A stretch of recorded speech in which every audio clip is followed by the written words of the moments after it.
Classes में स्वागत करता हूं। यह मैथ का मॉडल सेट है जो क्लास 10th के लिए उपयोगी रहेगा, जिसमें 2024 में सेम टू ऐसा ही प्रश्न आपसे पूछे जाएंगे। और याद रखिएगा, अगर ये आप 5 मॉडल सेट को बढ़िया से डिवीजन कर लेते हैं अच्छा से समझकर, तो 90 नंबर से कोई नहीं रोक सकता है। मॉडल सेट नंबर 1 जो मैथ का है, जिसमें हम लोग 30 प्रश्नों को कवर करेंगे। यदि साइन थीटा बराबर कॉस थीटा तो थीटा का मान होगा। मतलब ऐसा पूछ रहा है थीटा का कौन ऐसा मान को यहाँ पर पुट करूं, जैसे 0, 30, 60, 45, ताकि इसका वैल्यूज और इसका वैल्यूज बराबर हो जाए। जैसे कि आप याद कीजिए, कुछ 1/2 ऐसा सर लिखवाते होंगे आप लोगों को, ओके, कि 1/2 होता है, फिर 1/√2 होता है, वर्ग गुण कर ऐसा बताते होंगे। तो याद देखिए, ये वाला और 1/√2 ये वाला, ध्यान दीजिएगा, ये दोनों नीचे बराबर ही होते, कुछ दिमाग को जोड़ दीजिएगा तो आपके आएंगे, ओके, जो कि साइन और कॉस दोनों का मान बराबर होते थे। याद देखिए, बीच वाला ज्यादा 45 का मान होता था, तो इसका जो राइट आंसर हो जाएगा वो 45 हो जाएगा, 45 डिग्री होगा, जो कि आपका ये मान भी और ये मान भी बराबर हो जाएंगे। जैसा कि आपको बहुत बेहतरीन तरीके से समझ में आया होगा। इसी तरह बहुत सारे अंदर प्रकार के क्वेश्चन को बना सकते हैं। चलिए, मेरा टाइम का हम लोग दूसरा प्रश्न को हम लोग डिवीजन में डालते हैं। दूसरा प्रश्न बोल रहे कि एक वृत्त का व्यास 14 सेंटीमीटर है, तो इसकी परिधि क्या होगा। जैसा कि देखिए, ये माना कि आपका वृत्त है और इसकी जो व्यास का मतलब ये पूरा होता है व्यास, जो कि है आपका कितने सेंटीमीटर, 14 सेंटीमीटर है ऐसा, ओके। अब ध्यान दीजिएगा, जब 14 सेंटीमीटर है तो इसकी त्रिज्या क्या हो जाएगी, तो आधी हो जाएगी, मतलब 7 हो जाएगी। और वृत्त की आप परिधि जानते हैं कि 2 पाई और क्या होता है r होता है, यहाँ पर पुट कर दीजिए, तो 2 हो जाएगा, गुने कितना हो जाएगा 22/7 हो जाएंगे। और r का मान कितना है 7 है, तो यहाँ पर 7 हो जाएगा। देखिए 7 कट गए और इन दोनों को गुना करके 2 दूना के 4 2 दूना के 4 मतलब 44 मीटर। मतलब कि देखिए यहाँ पर आ रहा है, मतलब कि 2 का जो राइट आंसर हो जाएगा वो ऑप्शन नंबर डी हो गए। अब चलिए, अब हम लोग 3 नंबर प्रश्न को देते हैं, ध्यान दीजिएगा। मतलब कि बिंदु है -5, 7 और -3, -1, 3 के बीच की दूरी है, मतलब बीच की दूरी क्या होगा, इक्वल टू वाट, मतलब 2 मतलब ये मान एक लाइन है, एक छोर ये है, एक छोर ही है, ओके। अब देखिए, अब आपने ज्यादातर इसमें फॉर्मूला को जोड़ दीजिएगा तो दिमाग थोड़ा सा हैंग करेगा, थोड़ा सा कंसेप्ट ही समझिए, रूट तो समझते ही है, ओके। अब देखिए, लोग इसमें घबराते पहले इसको लू की इसको लू की इसको लू की इसको लू, तो जरा ध्यान से समझिएगा। हम इधर से आएंगे इधर की ओर, ओके, और भी माइनस के रूप में। देखिए, इधर का हम अगर -1 लेंगे तो इधर का क्या लेंगे -5, और सूत्र में आपका माइनस होता है, तो याद रखिएगा -1 हो जाएगा। अब माइनस सूत्र में होने की वजह से माइनस माइनस का हो जाता है, प्लस आपका 5 हो जाएगा। और इसका याद रखिएगा क्या होता है, स्क्वायर होता है सूत्र के अकॉर्डिंग, और प्लस अगर ये लीजिएगा तो ये लीजिए, मतलब कि 3 और माइनस का हो जाएगा आपका 7 हो जाएगा। जरा ध्यान दीजिए, ये भी आपका कितना आ जाएगा 4 आ जाएगा। अच्छा, का कितना करिएगा, जैसे घटा दीजिए ना, माइनस प्लस 5 और -1 में तो कितना आएगा 4, तो ये 4 का आपका क्या हो जाएगा स्क्वायर हो जाएगा, प्लस ये कितना हो जाएगा 4 का आपका स्क्वायर हो जाएगा। तो देखिए ध्यान दीजिए, 4 का 16 कितना होता है 32, तो सीधा 32 लिखकर हम रूट दे रहे हैं, क्योंकि इसमें थोड़ा सा पाना की मजबूरी है, याद रखिएगा। अब चलिए 32 के कितना हो जाएगा, आप पहाड़ा करिए ना, 16 चौका नहीं 16 दूना के 32 हो जाएगा। देखिए ध्यान से, और रूट चढ़ा दीजिए। अब देखिए ध्यान दीजिए कि 16 का वर्गमूल 4 होता है, तो 4 आपका बाहर निकल जाएंगे और 2 का 2 इसमें आ जाएगा। ये भी एक तरीका होता है शॉर्टकट हल करने का, ओके। तो इसका जो राइट आंसर हो जाएगा 4√2, तो देखिए 4√2 ऑप्शन नंबर सी है, तो इसका जो राइट आंसर हो जाएगा वो ऑप्शन नंबर सी हो जाएगा। अब चलिए, अब हम लोग 4 नंबर प्रश्न को देखते हैं। 4 नंबर बोल रहा है, यदि द्विघात समीकरण VSS² + AX + C = 0 के मूल्य समान होंगे। अब ध्यान दीजिएगा, यहाँ पर सारे व्यक्ति कंफ्यूज हो जाते, जानते क्या टिक मार देते, ये मार देते, जानते द्विघात समीकरण है, जब मूल्य समान होगा तो सारे व्यक्ति जानते कि B² - 4AC, मतलब एक टिक लगा कर वो क्या करते, सही कर लेते, लेकिन रॉन्ग है, ए नहीं होगा, इसका आंसर कुछ दूसरा होगा। क्यों होगा, चलिए उसका मैं कारण बताता हूं। अब ध्यान दीजिएगा, जो द्विघात समीकरण का जो रूप होता है, याद रखिएगा ASS² होता है, याद रखिएगा। उसमें से B आता है, BX होता है, प्लस में क्या होता है C बराबर का होता है 0 होता है। इस तरह इसका क्या होता है, तो रूपरेखा होते हैं। अब वीडियो ध्यान दीजिए, ए की जगह पर बी है और बी की जगह पर क्या है, ए है, तो फिर तो यहाँ पर होंगे नहीं, तो यहाँ पर थोड़ा खोपड़ी लगाइए। अब देखिए इसके अकॉर्डिंग जो सूत्र होते हैं वो बी² माइनस 4ac और बराबर का होता है शून्य, कब जब मूल समान होंगे तब। अब हम इसके अकॉर्डिंग हम लाना चाहते हैं आंसर, इसके अकॉर्डिंग तो हम रखेंगे, तो बी की जगह पर क्या है, ए है, तो इसका हो जाएगा a² और क्या है वो हो जाएगा माइनस 4 है, तो ये क्या हो जाएगा 4 का 4 हो जाएगा। और यूँ समझिए कि आपका a है तो a का मान कितना b है तो b हो जाएगा, और c का मान कितना है c तो c हो जाएगा, और बराबर यहाँ पे क्या होगा शून्य हो जाएगा। इसका जो राइट आंसर होगा वो ए स्क्वायर माइनस 4ac बराबर 0। तो देखिए कौन सा ए स्क्वायर माइनस 4bc पीडीएफ में आप देखिए कौन सा है, तो ये वाला है। ओके, मतलब ऑप्शन नंबर क्या हो जाएगा, डी आपका राइट आंसर हो जाएगा। अब चलिए अब हम लोग 5वें प्रश्न को देखते हैं। बोलता है कि बिंदु 2,3 की दूरियां मूल बिंदु से होगी, मूल बिंदु से कितनी होगी ऐसा बोल रहा है। तो देखिए मूल बिंदु का निर्देशांक कितना होता है, 0,0 होता है। ओके, और यहाँ से ये दिया है 2 और कोमा कितना दिया 3 दिया। ध्यान दीजिए इसका फॉर्मूला जब मूल बिंदु से बोलता है तो इसका स्क्वायर और इसका स्क्वायर कर देते, क्योंकि 2 में से 0 घटाएंगे तो उतना ही होगा और 3 में से 0 घटाएंगे तो हमारा उतना ही होगा।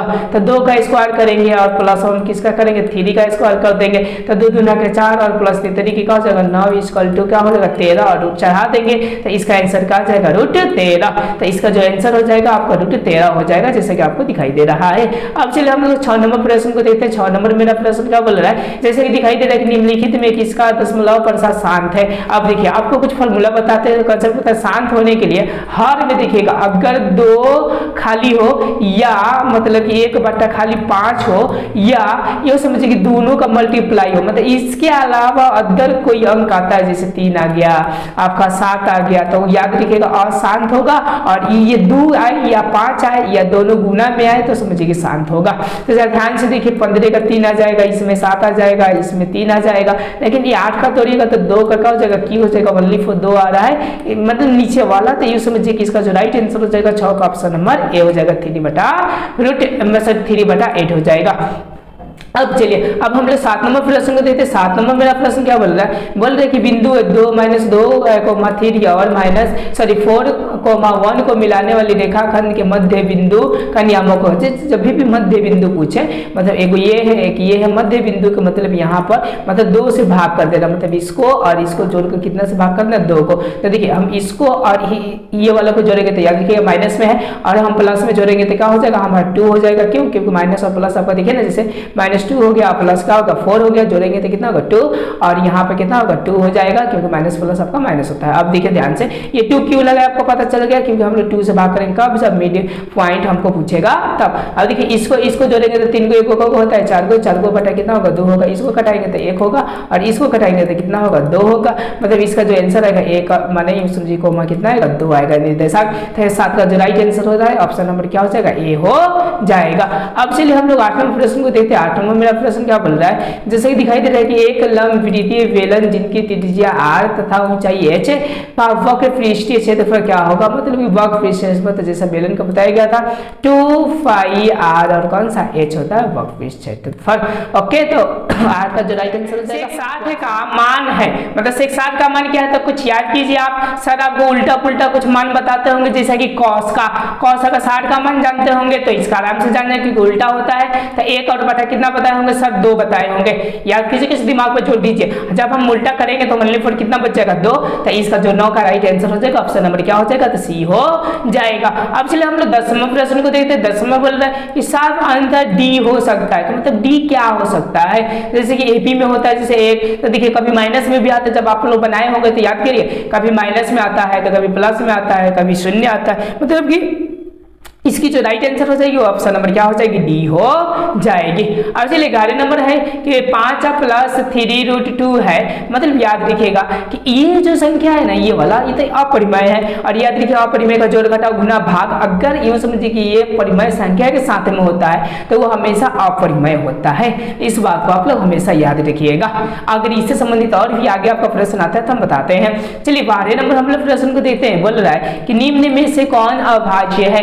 अभाज्य का मतलब क्या होता है, तो जिसको मतलब फिर एक ही अपने आप से कटे, तो देखिए ये वाला काटिएगा तो आपका कितना 7 से भी कट जाएगा, 28 से भी कट जाएगा, 2 से भी कट जाएगा, ये काटिएगा तो 3 से भी कट जाएगा, आपका ये समझिए कि आपका 33 से भी कट जाएगा, समझ रहे हैं 33 से कट जाएगा। ये 71 किसी के पहाड़ा में है, देखिए तो किसी के पहाड़ा में नहीं है, 63 भी किसी के पहाड़ा में है, तो 12 का जो राइट आंसर हो जाएगा वो ऑप्शन नंबर क्या हो जाएंगे सी हो जाएगा। चलिए 13 नंबर प्रश्न बोल रहे कि निम्नलिखित में कौन अपरिमेय संख्या नहीं, अपरिमेय नहीं है, तो देखिए रूट के अंदर देखिए जिसका रूट निकल जाएगा तो अपरिमेय संख्या नहीं होते।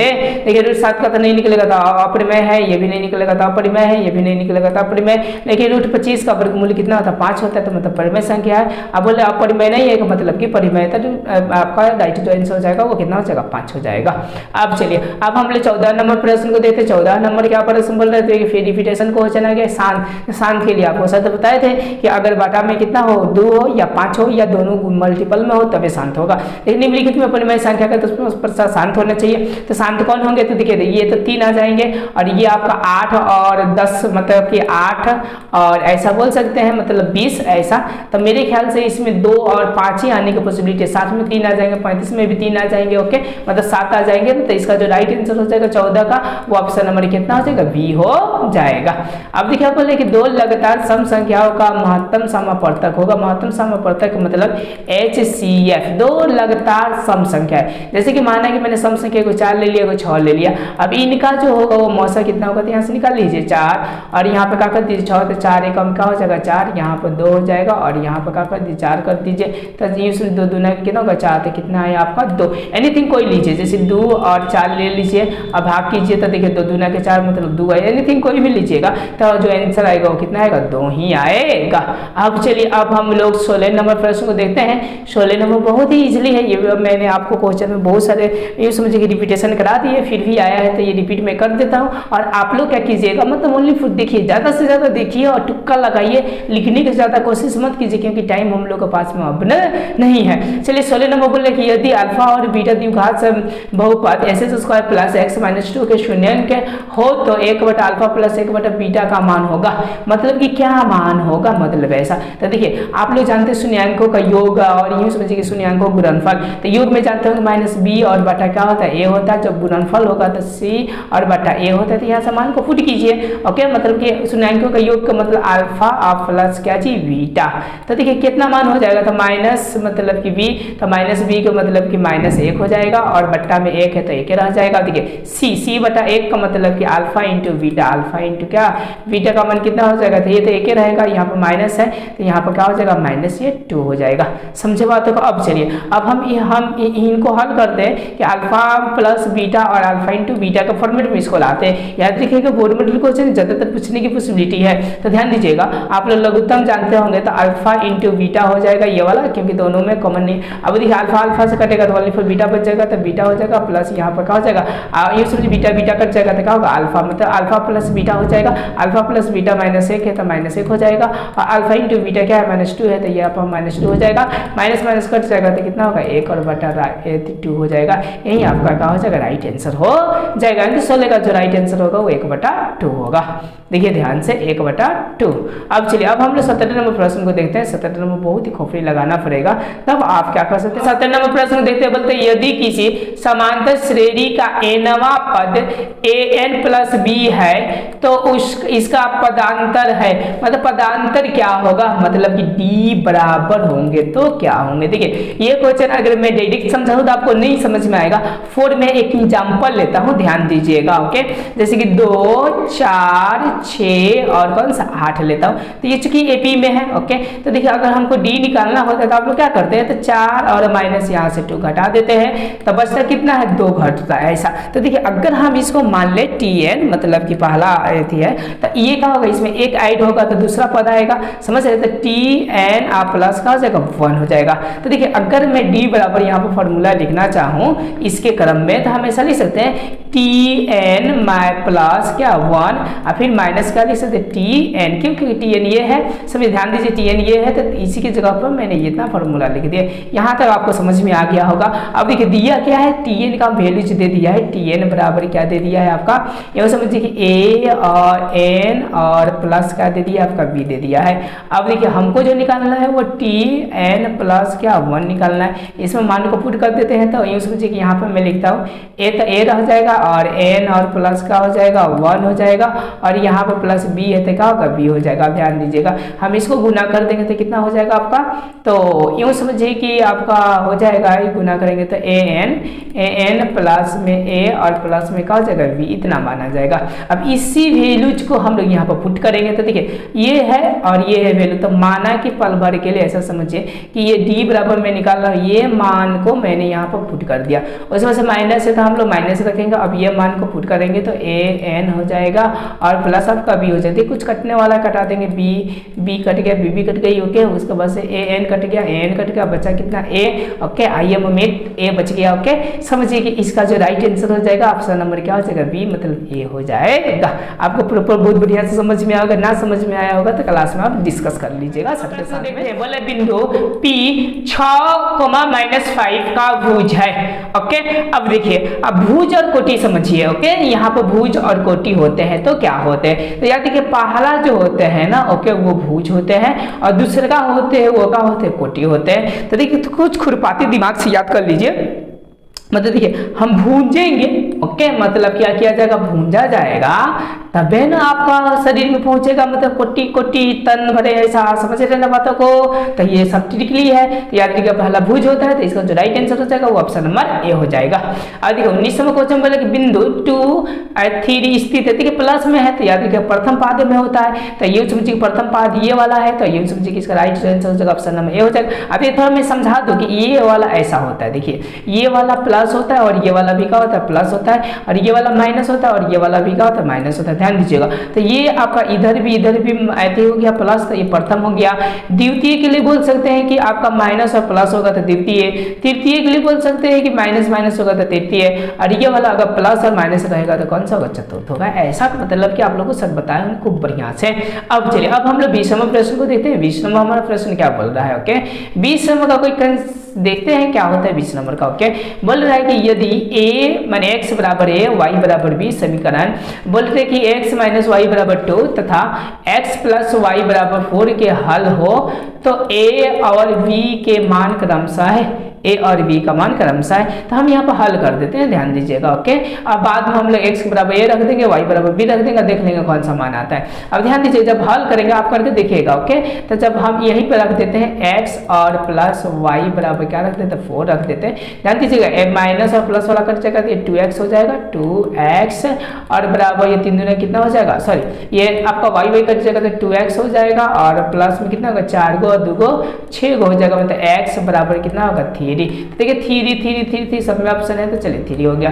अब हम यही पुट किस में करते हैं, तो आपका कौन समीकरण करते हैं, माना कि हम इसी में 3 को पुट किए। ध्यान दीजिए 3 को यहाँ पर पुट करेंगे x की जगह पर तो इधर जाएगा तो आपका माइनस में 3 हो जाएगा। ध्यान दीजिएगा क्योंकि प्लस में है तो माइनस में हो जाएगा, घटेगा तो कितना होगा 1, तो मतलब y बराबर कितना होगा 1 आ जाएगा। मतलब इसका जो राइट आंसर होगा पहले x लिखा जाता है उसके बाद y लिखा जाता है। इस बात को भी हमेशा याद रखिएगा। 3 और कोमा कितना होता है 1, तो इसका जो राइट आंसर हो जाएगा 3,1 मतलब कि ऑप्शन नंबर सी है।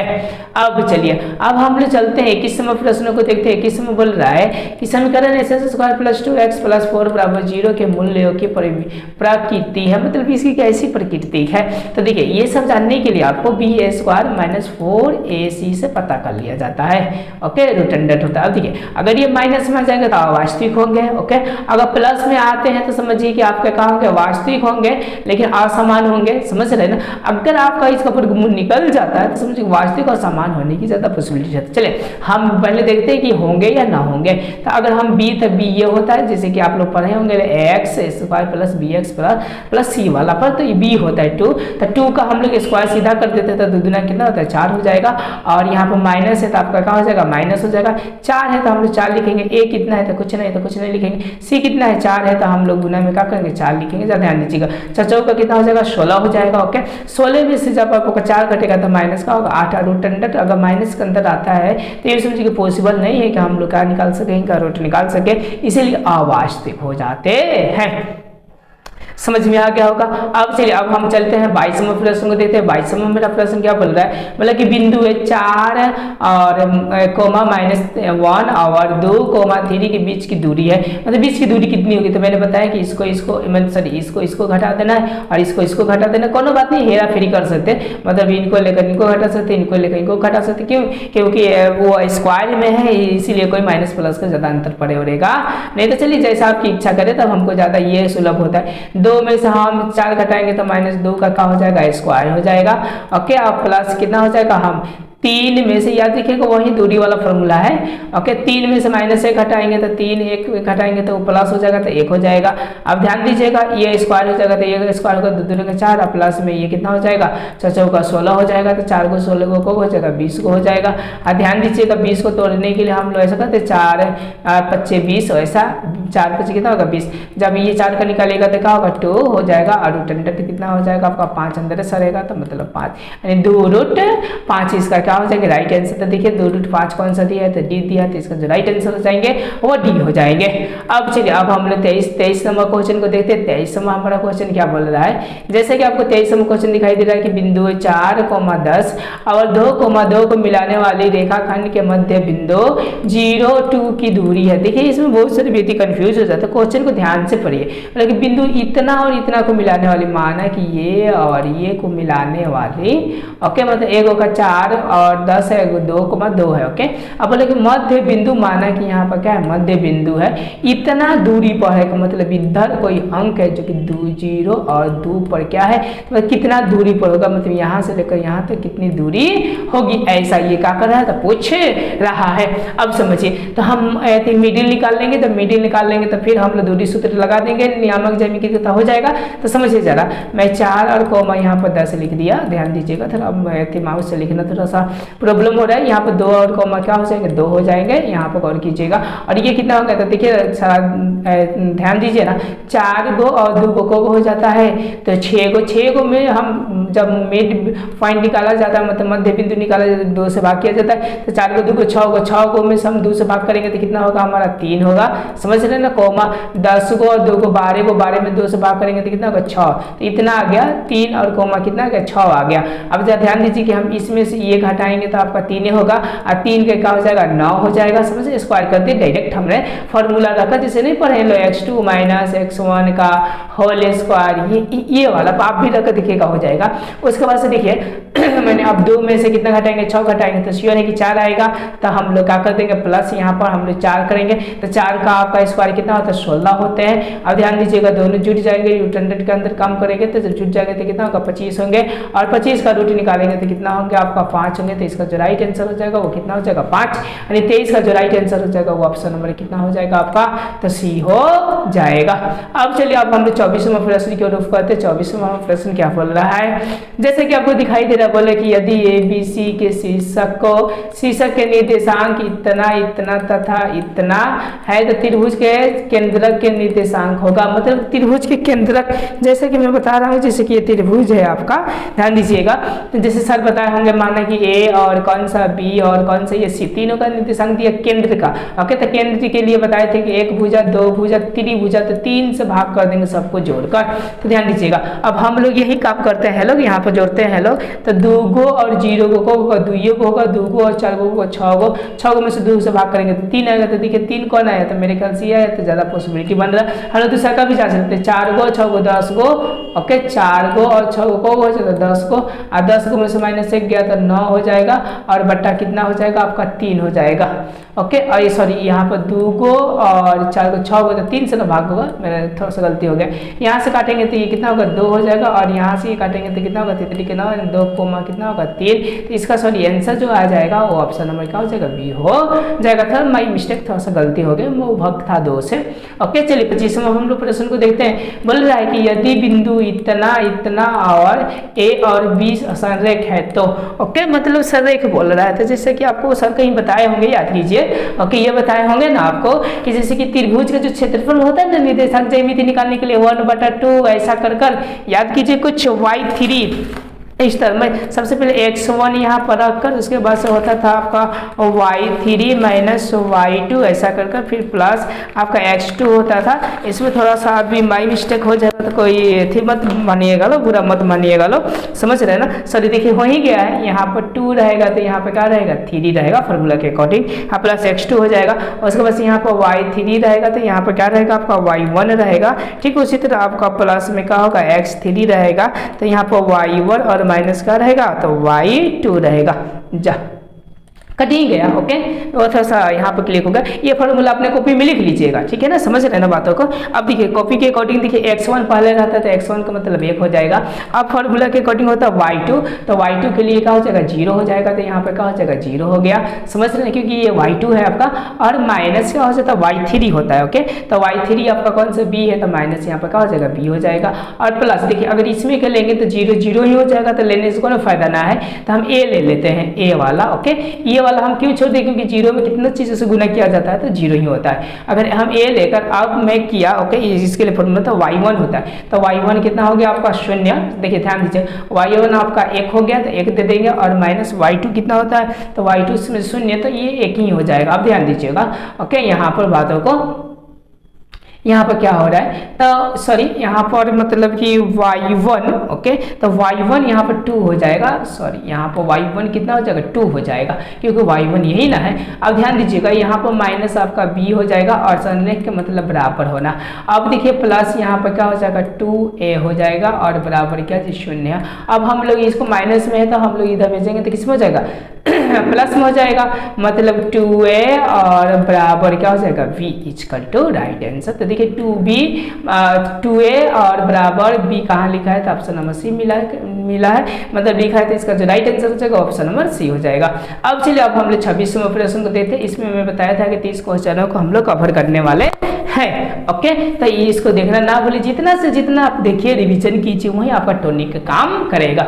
अब बोले कि दो समान कोणिक त्रिभुजों में उनकी संगत भुजाओं का अनुपात सदैव समान होता है, यह कथन किसका है, यह कथन किसका है। तो ये जो कथन था वो याद रखिएगा थेल्स का था, थेल्स ने ऐसा बोले थे। जैसे समकोणिक का मतलब ऐसा हो, ओके, मतलब कि ऐसा, तो आपको बताते हैं इनके संगत मतलब ये इनके बराबर ये होंगे, अनुपात में इनके बराबर ये होंगे और इनके बराबर ये होंगे, जो समरूपता में आप लोग पढ़े होंगे, सब पढ़ाए होंगे बहुत अच्छी तरह से।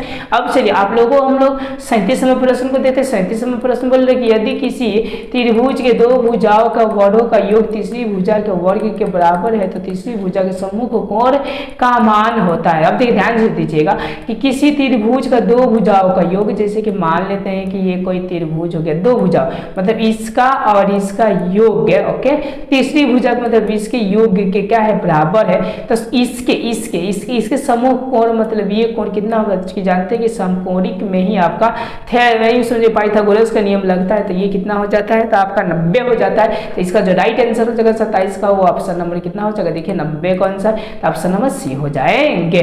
अब चलिए अब हम लोग 28वें प्रश्न को देखते हैं। 28वां हमारा प्रश्न क्या बोल रहा है, जैसे कि दिखाई दे रहा है कि त्रिभुज ABC और समरूपता त्रिभुज DEF तथा BC बराबर 3 और दे रहा है EF बराबर 4, और यदि ABC का क्षेत्रफल इतना है तो DEF का क्षेत्रफल होगा। देखिए ऐसा जब भी आपका आ जाए क्वेश्चन, ओके, तो क्वेश्चन पढ़कर आप समझ नहीं सकते, तो उसके अकॉर्डिंग चित्र बनाइएगा तो आपको बहुत ही बेहतरीन समझ में आएगा। तो भले टाइम लगेगा, माना कि मेरे मॉडल सेट में टाइम लगता है, लेकिन पाइल आपको समझाकर मैंने दूंगा। चलिए अब हम लोग यहाँ पर देखते हैं क्या क्या क्या होता है। ओके, तो यहाँ पर ABC हम लोग त्रिभुज ले लेते हैं, यहाँ से क्या ले लेते हैं A और B और C, यहाँ से ले लिया अपना A और यहाँ से ले लिए B और यहाँ से क्या ले लिए C ले लिया।